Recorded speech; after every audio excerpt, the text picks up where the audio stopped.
Hi, and welcome to this episode of Conversations with a Chef. I'm Jo Ritty, and I love sharing with you the conversations I get to have with talented and passionate chefs. It's the backstory, if you will, to the food they're putting up.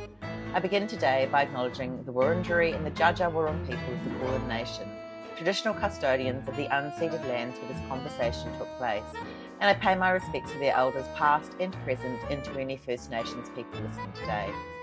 As I drove out of Melbourne and left the fog behind, the day opened up into that bright golden Daylesford light, and the whole town seemed to be out walking, eating, browsing and making the most of it. I'd arrived a little early, and so I wandered up one side of Vincent Street, back down the other, bought a scarf and a block of soap from Marseille, and then I stepped into Kadota to meet chef and co-owner Aaron Schembri. Kadota is calm, beautiful and deeply considered, but Aaron's path to it has been anything but straightforward. He grew up around there in Daylesford, left school young, found his way into kitchens, and later into Japan, where food opened up something much bigger for him than technique. Sitting with him in the restaurant he's built with his wife Risa, what struck me most was how thoughtful he is and how lightly he wears what he's already achieved. There's no sense of wanting to settle into success. He's still questioning, still pushing, still learning, still trying to make Kadota more fully itself. I can't wait for you to listen to this conversation. Hi Aaron, it's lovely to meet you. Lovely to meet you too. And we're in Kadota in Daylesford, and it's such a sunny day. I was just saying to you off mic that I walked down one side of High Street and then, or Vincent Street, and then back down the other side, and it's super busy here. Yeah, it's a beautiful day out there. And it's a lovely place to come to, I think, Yes. Daylesford. It's such an easy drive from Melbourne as well. Do you get lots of people coming up from Melbourne to eat here? Yeah, definitely. Melbourne, Bendigo, Castlemaine and Ballarat's probably our biggest travel. And you're open for nights? Yeah. I saw you open on a Tuesday. That's sort of interesting. What was the reasoning behind that? We just wanted to be able to open in a time where a lot of businesses were closed in the town, especially for the hospitality guys coming up from the city. We have a lot of guys working in the industry that come up and visit us on the Tuesday. And it was sort of a good day for us to refresh the menu and reset our ikebana and our flowers and stuff in the restaurant. Yeah, and then you're open Friday, Saturday, Sunday. Yeah. Lunch and dinner on the weekends. Wow, that must be so busy. Because it's quite big. It's bigger than I expected. Is it 30 or 40 seater? We can seat 50, but we only sort of do 25 to 30 is a max per service. A huge day for us would be 50, 20 for lunch and 30 for dinner. That does seem huge because of the particular food that you're doing. Yeah, it's a lot of prep. You know, often I imagine that really high fine dining Japanese to be 8 or 10 seaters, but that's more omakase, isn't it? Absolutely. And you're doing kaiseki? We do, kaiseki is a very traditional form of Japanese style cooking, and it was traditionally based around sort of a tea ceremony. And the food was paired with the tea and then later on became sake. When that became more popular. But kaiseki in the traditional tea service is very structured in terms of each course has to be maybe one course is a soup, then it's a steamed course, then a grilled course. And I find personally as a chef with the more structure around me, the more difficult it is for me to be creative and make truly food that I connect to and original sort of combinations. And the same as just being Japanese is difficult as well. So, and when you think of costings and all these other things that you have to consider when you're running a business, it just takes away from that creative side. So I try to block everything out and just sort of work with with my own, I'd naturally create the dish and then come and bring it into the form of kaiseki or Japanese. We try to lean on both sort of Australian, being my background, and Japanese, Risa's background. So we're not too strict on being kaiseki, but we're definitely, I would say, an Australian kaiseki, if that was such a thing. And I feel as though, from what I've read about you, that you've been really intentional in getting to this point. I did read that when you started out pretty young cooking, and you didn't think that it would be your lifetime career. Yeah, it wasn't the plan. No, it wasn't the plan. So tell me about that. You grew up in Daylesford. Yeah, so I grew up in Hepburn Springs with my mother. My mother and father separated when they were young. Dad was 15 minutes away, so quite close, but we saw him sort of once a week. And it was really unstructured, pretty wild. I say like a free-range chicken in Daylesford. Just kind of, we have the opportunity to do what we want after school and things like that, because Mum would get home at, say, 9 or 10 p.m. Oh, wow. She would be doing singing teaching in Maryborough. Okay. And we would, be able to run free. And in the mornings, we could sort of get up ourselves and make what we wanted for breakfast and head to school, and would see Mum that evening. So I think I was 15 years old, and I wasn't getting on with my teachers at school. I didn't have the structure or the support around me to help me through that sort of stuff at that time. So I ended up leaving school, and I was actually 14 when I left school. Wow. It was year 9 and sort of first term, I think, of year 9. And I just made the decision myself to walk out because I was very cheeky and I thought I could do those sorts of things. And my dad picked me up, took me to work. He was a concreter, super difficult. And he just said to me, if you don't get a job, you're doing this with me, or you have to go back to school. So I took a job there was a pizza shop in town. Took a job there. It was fun. It was exciting. I felt like I could be mature.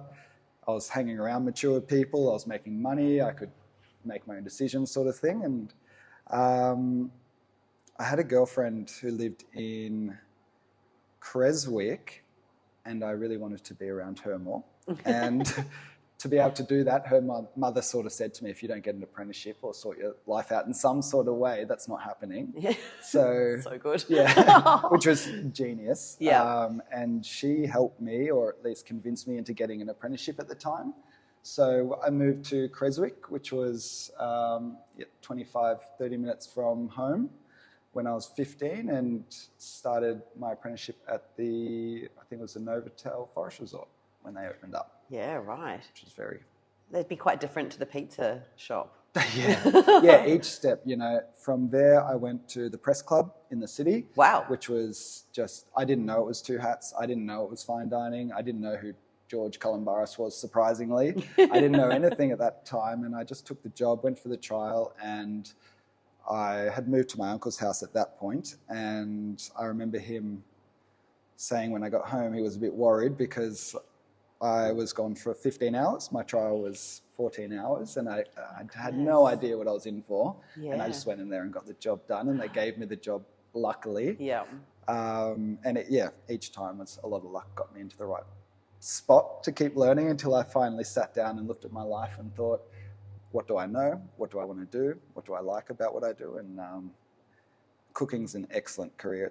It's such a wonderful thing. You're always learning. I've always eaten very sort of healthy at home. We never had takeaway. Mum we didn't have a lot of money, so it was what was in the garden and stuff like that. But it was always fresh salad, pasta, or risotto and salad and those sorts of things. So I loved food. I loved making food. I cooked food as a kid at home when Mum was working. So it just made sense, and I just kept sort of stepping through.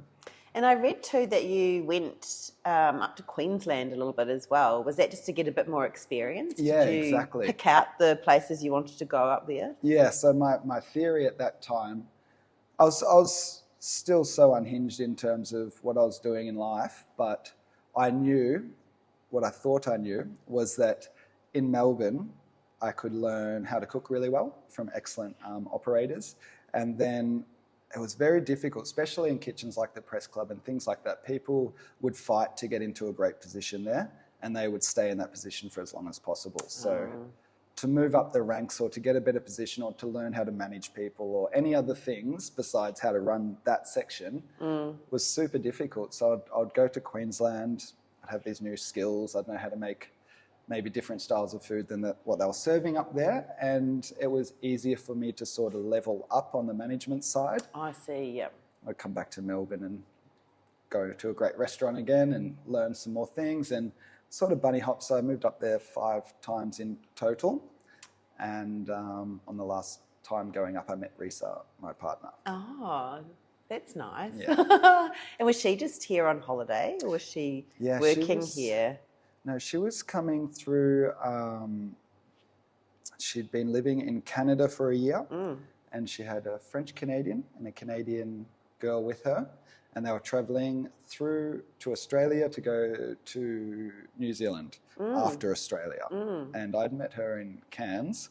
I travelled up there with some friends of mine. We ran out of money. We were completely broke when we got up there. We were living on the beach and showering in the public toilets, and it was rough as. Yeah.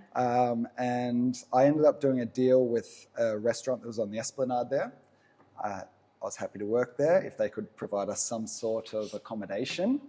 And they ended up housing all of my friends in the backpackers next door if I took the job, and I took the job there. And Risa ended up coming to that backpackers a couple of weeks later, and she was cleaning in the backpackers as a means of paying rent.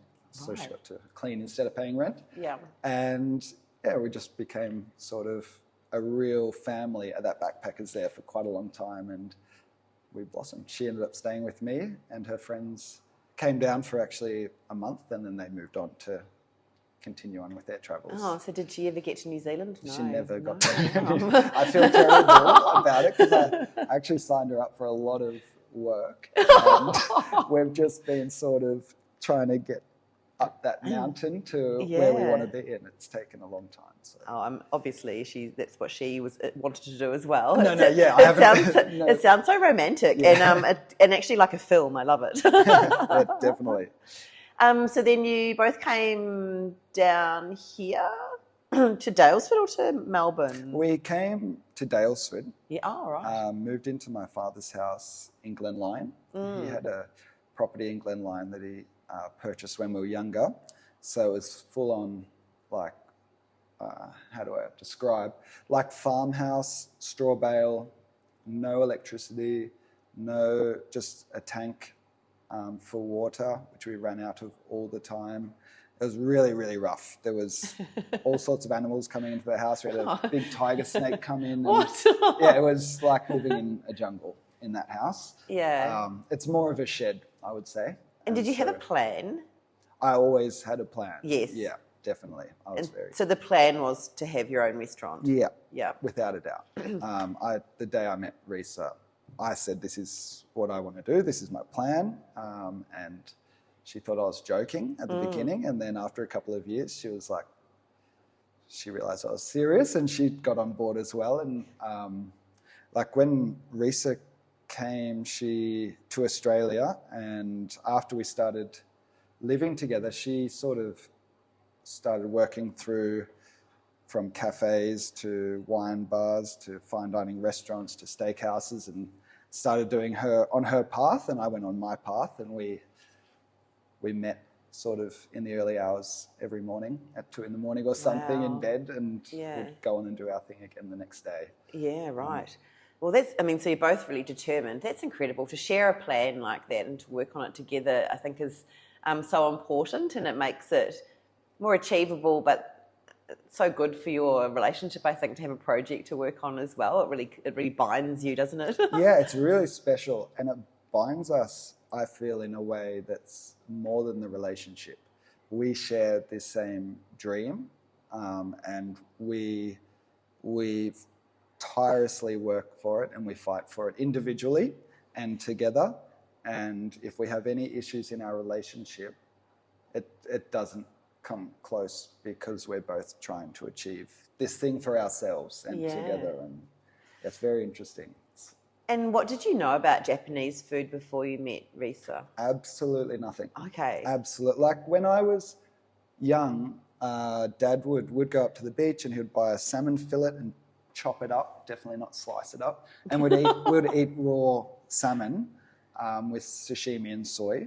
I was definitely open to lots of different food types when I was young, lots of different cuisines, but Japanese food, I had no understanding of Japan, the food, the culture, anything. And that was a huge sort of opening and awakening for me, going over there and seeing what they do and how they do it just blew my mind, basically. And where does Risa's family live? She's in Kojima, which is in Okayama, so sort of 3 hours from Osaka by train, if you take the speed train. And it's very rural, but it's not rural like Australian rural. The houses are stacked together, but it's on the mountain side as well as the ocean. So.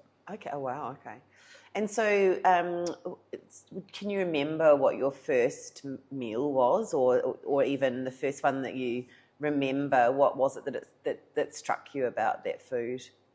I think Risa's family, I don't think it was a particular meal. I think being introduced to Risa's family, they are very food driven as a family. They love quality food. They knew I was a chef and we couldn't speak the same language. But when I went there, her grandfather could take me to food places and see my reaction and introduce me to different foods, whether it was going to Kagawa to have like traditional udon noodles made by a 90-year-old lady that has been doing it her whole life, or going to a Michelin star restaurant in Tokyo. They were taking me everywhere they could to show me their beautiful country and what they are proud of. And that was our way to connect to each other as well. So it definitely wasn't a particular meal. I can remember all sorts of things. I can pretty much remember every time I tried sukiyaki or shabu shabu for the first time, sashimi, or any of those standard things. But for me, what really struck me was the respect that not just Risa's family, but everyone in Japan seems to have towards food, towards cooking, as well as the farmers towards their own product and growing it in a specific way to give to the restaurant in a specific way so the restaurant can serve it in the best way possible. And it's like the whole community is all focused on the same thing, just doing their best in what they're doing to make... and they have such masters of tofu and masters of sushi and the rice and sashimi and all of those things. That's what took me more, how they could dedicate their life. In Australia, growing up as a young kid, I want to learn something and move on to the next thing, learn that, move on to the next thing, and sort of tick those boxes. Whereas in Japan, they really want to master everything. Well, not everything, but what they want to be great at. And that was just a revelation for me. And it's just something that's totally different to my mindset and something that I grew up around, and I just was in awe. And I just wanted to see if I could do that myself, and sort of just went on my own journey from that point. Because before then, what sort of restaurant did you imagine you might have? Along the way, it has changed from I would like when I was 17 years old, I was thinking I want to open up a pizza shop. 16, want to open a pizza shop. 17, it was like I want to open up an Italian-style restaurant. Yeah. And then it was like a Korean barbecue shop, and it all just changed along the way. It was just a business in the end. It was probably 5 years into the relationship with Risa, where so probably 11 years ago, that I really sat down. I had a great connection with her grandfather. He was getting old and he was getting quite ill. And I just appreciated everything that he'd done for me. And I wanted to name our restaurant Nobuya, which was his name, but Nobuya is very close to another famous restaurant. Yes. So that wasn't happening, but that's really where this idea came from. It was just like an ode to Japan and everything that it gave me as a person, and not just professionally, personally, in their thoughtfulness, the way they live, the way they respect people and listen to other people's opinions, even if it's completely different to their own, and they respect that opinion instead of shutting it down or finding a way to sort of look at a negative. I just really felt so humbled by the way that they live and think, and they treated me and all those things. So, I don't know if that was your question answered. But. Absolutely. So then when you embark on the journey of learning about Japanese food, where do you start? I try to attack many things at once. So it's not so such a formula like that. I just get fully immersed in the culture and everything. So was that when you're over there, or and when I'm over here? Yeah, I'll be researching. Yeah, where do you research? Like YouTube, books? Looking at books and looking up restaurants, seeing what they do, how they make their menu, how I think the theatre in the restaurant, how they serve things, and what I just fully immerse myself into following restaurants that I loved over there, and their cuisine from classical to modern fine dining, their techniques, traditional techniques, modern techniques, and their flavour pairings, and just everything, their ingredients that they have over there. That's a bit difficult to answer. I just fully think about it all the time, and any time that I could grab some information about food in any way, whether it's a book or a restaurant in Australia or when I'm over there, I would fully just try to take every bit from that experience. And the name's just escaped me for the moment, but I know that you spent a year corresponding with an incredible chef in Osaka, Hajime. Yeah. And then did you work with him? Or? Yeah. So that was my favourite restaurant in the world, and it wasn't. It was because of the way that the style of food that he serves, and the way that he presents his menu, and the concept behind his food. It was the fact that it had such a strong concept is what drew me to his food and the story. I find it as a chef, there's so many different avenues you can go down.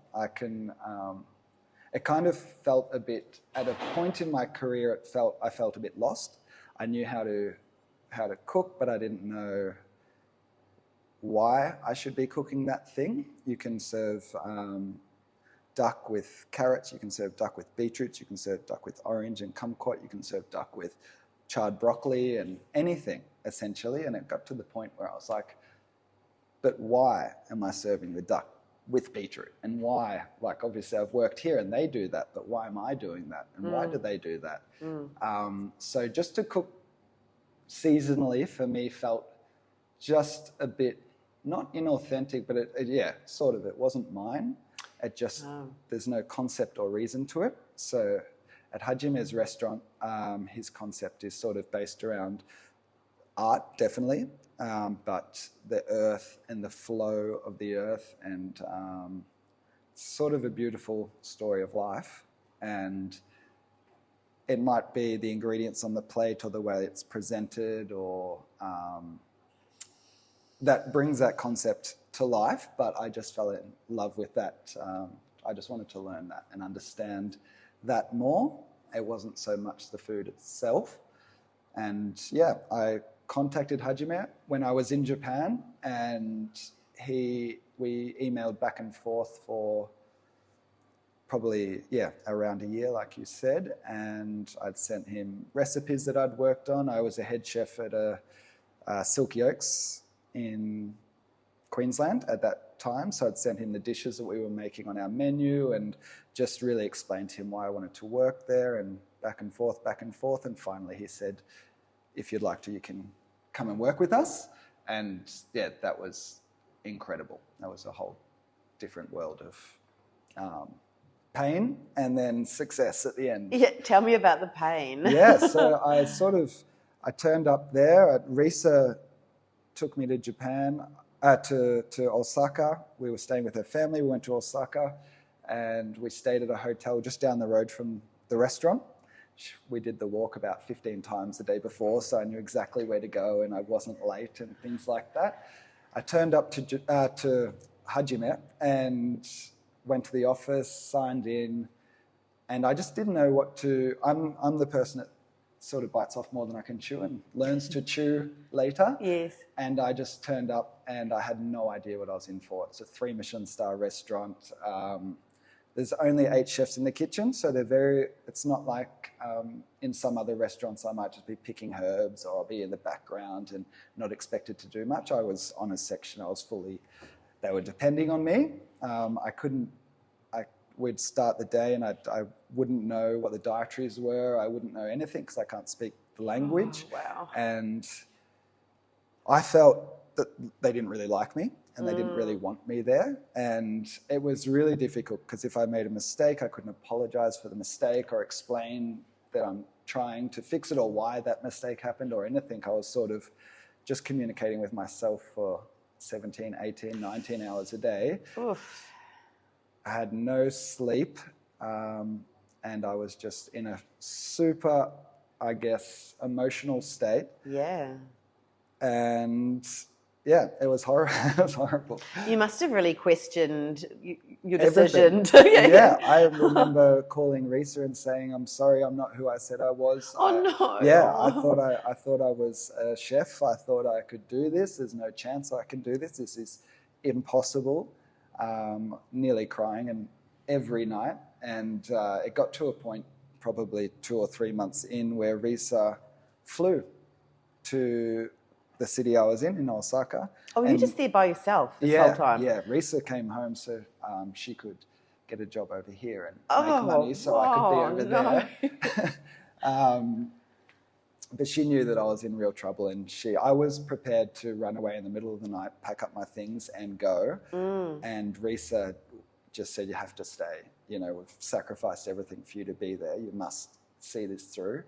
And I was really intending to leave. Yeah. So she came, organised with the kitchen team to have a dinner together.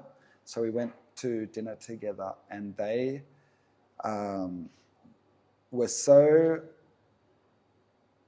impressed by the amount of knowledge I had on Hajime and the restaurant, and they were like, some of them had worked for him for 10, 12, 14 years, and they were like, you know more about him than we do, and we will help you from now, basically. It was like, hello, let's start from now. And after that day, it was a completely different feeling. I felt welcomed, I felt accepted, and I could work on any section, any questions that I needed to ask. They were happy for me to ask them.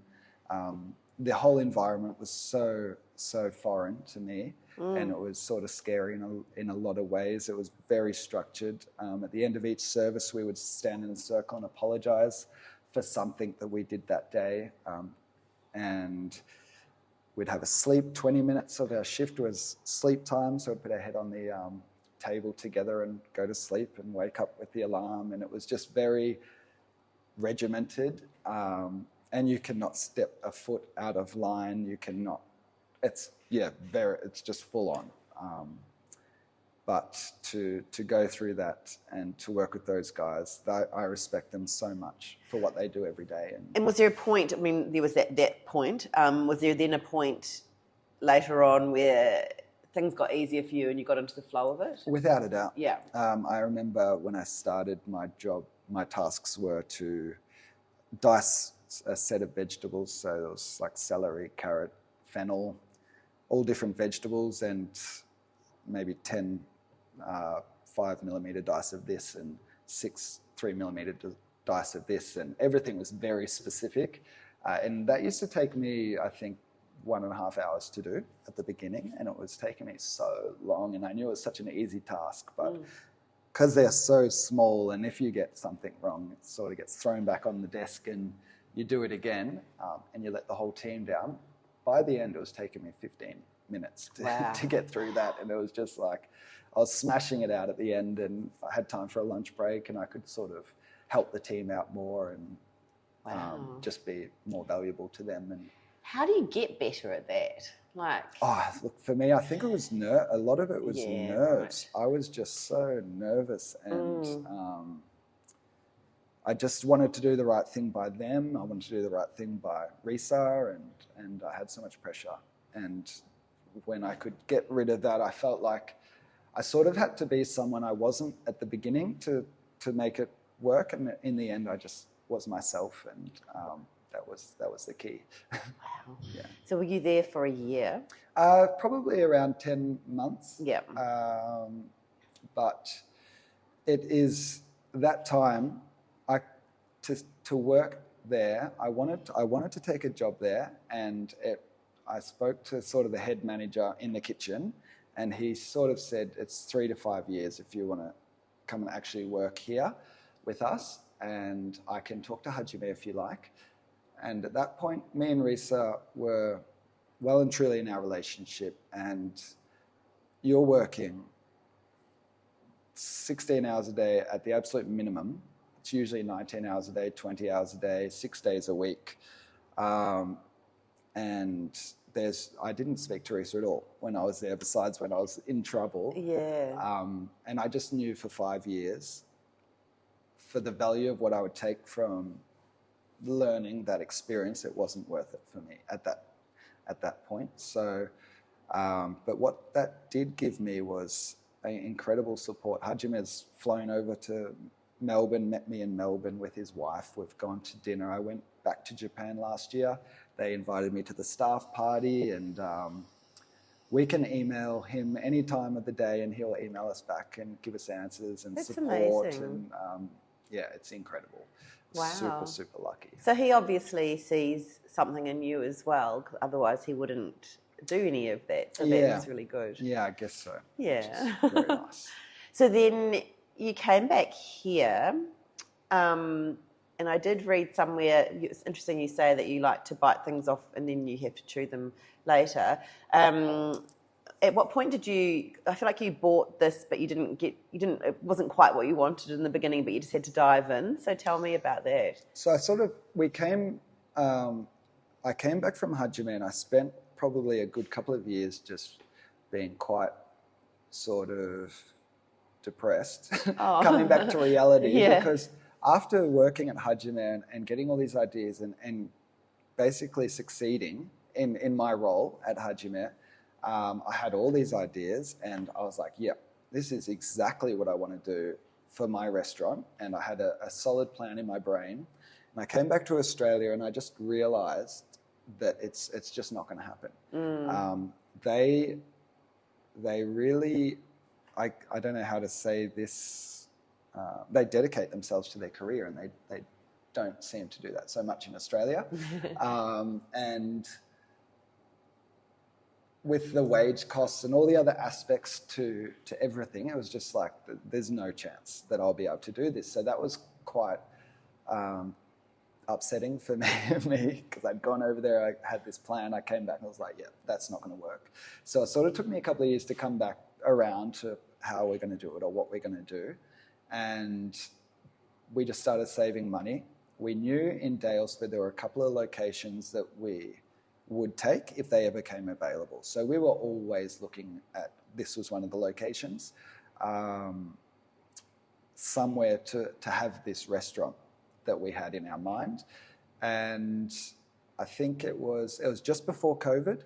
We were working in Port Fairy, we'd been saving money, and this business came up for sale. So we jumped on the phone, started negotiating. We had not enough money or not enough anything, but we just jumped in and yes, please. And then my solicitor called me and said, you cannot sign the contract. We were at the point of signing. We agreed with everything. It was like, do not sign. And I said, there's no way I'm not signing. Like, I'm signing this contract. And he said, you can't sign. I can't tell you why. I'm not sure what's going on, but please do not sign the contract. And I was ready to fire him. Like, that was my mindset. I said to my partner, like, he has to go. He's my lawyer. He's meant to be doing what I ask him to do. And I remember having the conversation with him, and he sort of said to me that, yes, I'm your lawyer and I will do what you want me to do, but my job is to protect you. And I'm trying to risk assess your situation, and I'm telling you it's far too risky. And it was a week later, COVID sort of got announced, and that all sort of went crazy. So we were in Daylesford without jobs. We'd left everything. We'd planned to buy this. We were living at my father's house, and then COVID came. So me and Risa, without telling the lawyer, we're still buying this business. So we started buying hundreds of kilos of rice and all sorts of stuff for this restaurant that we might have to open. And COVID's coming and supplies are getting cut short everywhere. And it's just like, what are we going to do? And then we had that sort of 11-month lockdown, that first big lockdown. We were lucky enough to be at Dad's house at that point because he had a big acreage and we felt really free out there. Risa and myself, for our whole relationship, like I said earlier, worked sort of odd shifts, so we never spent much time together. Oh, yeah, right. Besides when we were on holidays. And this 11 months was fully 24 hours a day, 7 days a week together, cooking, cleaning, and it was wonderful. We never fought. We had a great time. Oh, good. It was really lovely. After 11 months, we were ready to stop that and get back to work. Yeah, that's right. Yeah, we rang our lawyer after that 11 months and said, we've decided that if this COVID is going to kill us or we're going to die, we want to be doing what we have set out to do and what we love to do. Yeah. So regardless, who knew? Yeah, totally. Regardless of what happens, we want to be in that restaurant. And he wasn't happy, but he said, okay, So this was still free, or this was still available? Yeah, they were negotiating with other people. They ended up they sold it to someone else, but it fell through at the last minute. And then we came in and said, okay, we're still interested. And they sort of came back and negotiated with us. And we got in here and we operated as, they had a Pan-Asian sort of restaurant with dumplings and bao buns and all sorts of stuff here.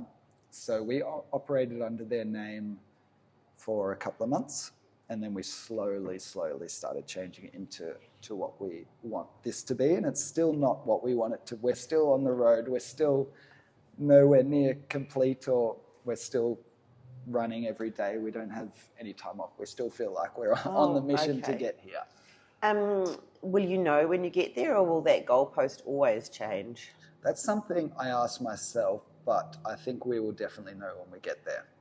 I don't think that's a never-ending goal. There will be other goals that will come after that, but I think hopefully 5 or 10 years we will complete this goal. And also I find it interesting to say that you feel like you're not there because you've got two hats and you're very well recognised and people appreciate what you're doing within hospitality, and so that's interesting that you say that. So what do you mean when you say you're not there? That's 100% our mindset, and we wouldn't have even said cheers to each other, like great job, at all. We don't feel like we're still working towards our goal. Even when you got the chef hats? Yeah. Oh. And some people say you've got to sit down and enjoy and celebrate these times. It's so important. But we could, but it would also change our mindset to feel like we've completed something that we know we haven't. To be two hats in this day and age with wage costs as they are and everything that's going on, we have to work so hard to maintain what we've done here so far. I think you have to get to a point where you can have a management team and have a sommelier and a larger team to help you. At this point, we are filling in every single gap every day of the week. We don't have days off. When we have a day off, it's because we're exhausted and we can't get out of bed, so we stay in bed. And we're still on that relentless hunt to achieve our goal. So when you said to the lawyer you really wanted to do what you loved, can you still love what you're doing in the midst of all that exhaustion? Yeah, without a doubt. Yes. And for me, it's not just the food. It's we're working on every aspect. It's the front of house, it's the service, it's the brand. It's trying to, I think I was saying to Risa yesterday, that it's like, because in our mind, we've sort of got levels, and then we might get the food up to here to a certain level and the service up to a certain level, and we're just trying to level up everything. So many aspects and elements, and not even including the financial side of running a business or financial targets or anything like that, without including any of them. There's still a lot of aspects that we want to sort of get to the level that we're happy with. And yeah, we're always excited and motivated because there's always something to improve and something to level up. So it never ends. Talk to me about the food. So I saw you've got a few different menus. So there's like the shorter, the standard and the Wagyu, and there's vegetarian options with those. So if I was coming here for dinner or lunch, what should I expect? I think you can expect a really thoughtful menu, a well thought out menu, beautiful service, but definitely in season. You can expect it to be an experience in terms of we dedicate our whole lives to this, so you can expect to have sort of our experience given to you. And amazing. Yeah. In terms of so right now, just so that give me an idea of actual ingredients and things, because I've read some things where even the tips of the chopstick have got chive oil and so on. So I know that you're really, and what you're a chef not just with tweezers but a microscope. That's something I read about you. What do they mean? They obviously mean that meticulousness. Yeah, it's just detail. I mean, if I make a new dish, I'm still working on that dish a week before I take it off the menu. It's never ending. I make a dish and I taste it again a couple of weeks later and I think, or maybe if I add this aspect, or if I cook it in a certain way or change this aspect to that dish, is it going to improve it? I'm just constantly overlooking everything and re-looking at it and reconfiguring it and trying to make it better until I feel like I've made that the best it can be. Yeah. So how many different plates are there within a service? As in the courses that you would get. So it changes. Definitely. So some courses might have 2 or 3 or 4 different dishes. Some might have one dish. Yeah. Changes season to season. Yeah. And there is no structure or no reason to it. It's how I feel personally. I literally wake up in the morning and it might be sunny like this and I might think that it should be a consommé instead of a broth, or, it's just, the temperature, or I might be walking through the forest and see pine needles everywhere and think, geez, it smells beautiful this time of year, and hear the birds and think I'd really like to bring that into the restaurant. I might meet a farmer at the market and he might have a special vegetable and I want to challenge myself and work with that vegetable and try to just make it to a point where I'm really happy with it.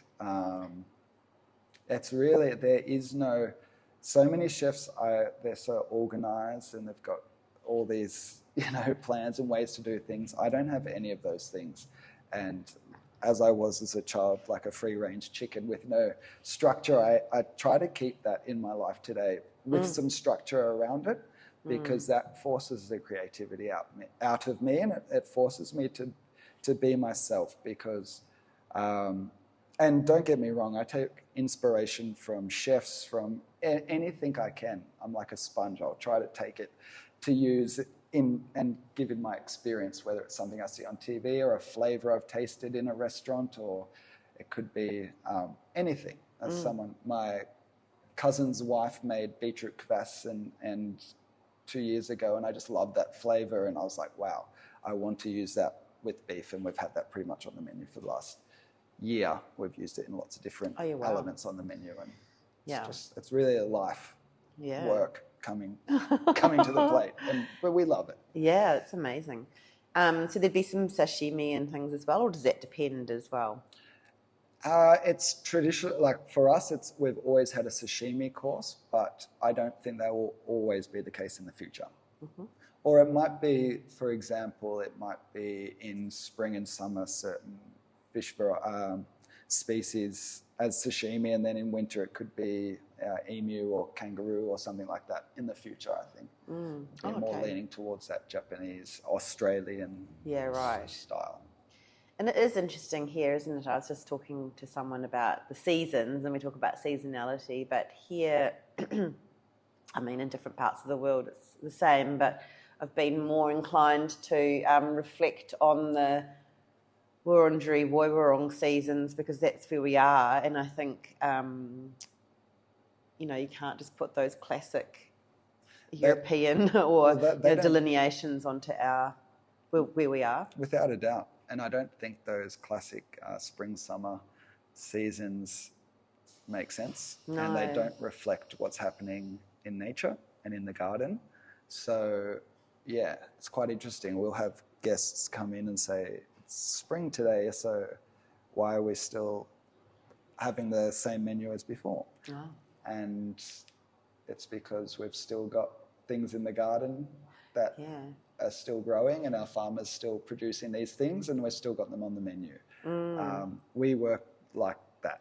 I'll be talking to my farmers, when are the daikons going to finish? And I think we've got 2 more weeks, or I think we've got 1 more week, and we've got a month, and swap it out. And you must come across some really interesting and beautifully fresh produce out this way as well. Unbelievable. The farmers out here, just similar to Japan, they dedicate themselves to their product. And we're so fortunate to be in this region, because not just the food, but the wine, the people, the support is incredible.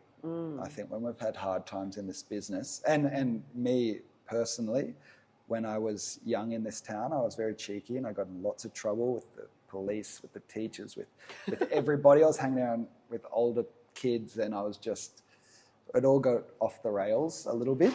But to come back to this community and to open a business here, I was a bit nervous about how people would see me and how I would respond. Aaron Schembri. 100%. And when I left here, I sort of didn't keep contact with anyone. I just went on my journey, and we have had so much support from everyone in the community. I've had so many friends from school that have just said, we're so proud of you, and things like that, which that moment is the moment I feel like, we've made success, or we're really doing what we would like to do. But it's just those little moments, and then we go on with our day. It's really lovely. So we're lucky. What an amazing story. I do think that someone should make a film of it. It's incredible. It's long, and there's lots happening. Thank you so much for your time. I really appreciate it. It's been really great to hear it all. It's my pleasure. Thank you so much for coming in. Thank you so much for listening to this episode of Conversation with a Chef with Aaron Schembri at Kadota in Daylesford. You can check out all the goodness on Instagram at Kadota Restaurant. That's Kadota Restaurant. Or better still, head to Daylesford and experience it all for yourself. If you'd like to hear more stories from other chefs, I'm also on Instagram at Conversation with a Chef. You can read this chat online at www.conversationwithachef.com. And of course, you can follow me on Apple and Spotify podcasts. I would absolutely love it if you told a friend about my chats. I still think it's the best way to get these delicious stories out into the world. Once again, thank you so much for listening. Have a great day, and bon appetit.